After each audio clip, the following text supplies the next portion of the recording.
Chaque jour, Charles et Carole vous présentent la leçon de l'école du sabbat.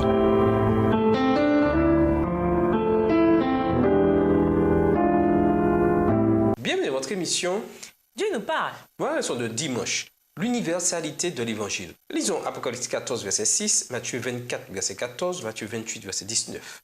Quel est le thème commun de ces passages?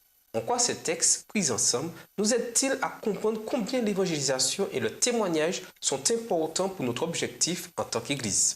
Apocalypse 14, verset 6. Je vis un autre ange qui volait par le milieu du ciel, ayant un évangile éternel pour l'annoncer aux habitants de la terre, à toute nation, à toute tribu, à toute langue et à tout peuple.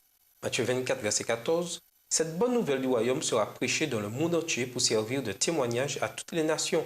Alors viendra la fin. Matthieu 28, verset 19. Allez, faites de toutes les nations des disciples, les baptisant au nom du Père, du Fils et du Saint-Esprit. En un sens, on peut dire que le message du premier ange est le mandat évangélique. Matthieu 28, verset 19, donné à présent dans le cadre des derniers jours.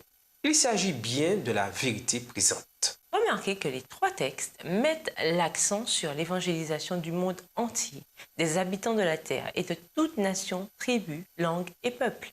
En d'autres termes, ce message a une ampleur universelle. Lisons Galates 3, verset 22. Qu'est-ce qui, dans ce texte, nous aide à comprendre pourquoi le monde entier a besoin d'entendre l'Évangile? Galates 3, verset 22.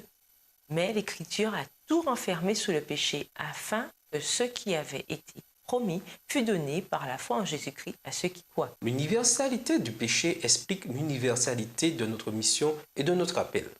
Toute nation, tribu, langue et peuple ont enfreint la loi de Dieu et sont enfermés sous le péché. La chute d'Adam en Éden a eu un impact sur chaque être humain. Aucune nation, tribu ou peuple n'en a réchappé. Nous sommes tous aux prises avec les conséquences immédiates du péché. Et à moins d'un remède, nous serions tous face à la conséquence ultime, la mort éternelle. Ce remède, bien entendu, a déjà été prévu. La vie, la mort, la résurrection et le ministère de Jésus dans le sanctuaire céleste. Jésus qui est la seule solution au problème du péché.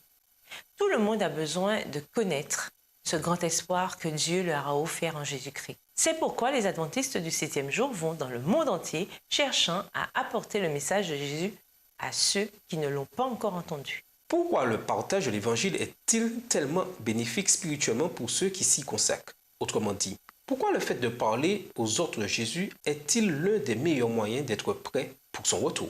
Et nous vous laissons avec la question du jour. De quelle manière pouvez-vous participer à la diffusion de la bonne nouvelle de l'Évangile? Au revoir. Et à demain si Dieu veut. Dieu nous parle. Chaque jour, Charles et Carole vous présentent la leçon de l'école du sabbat.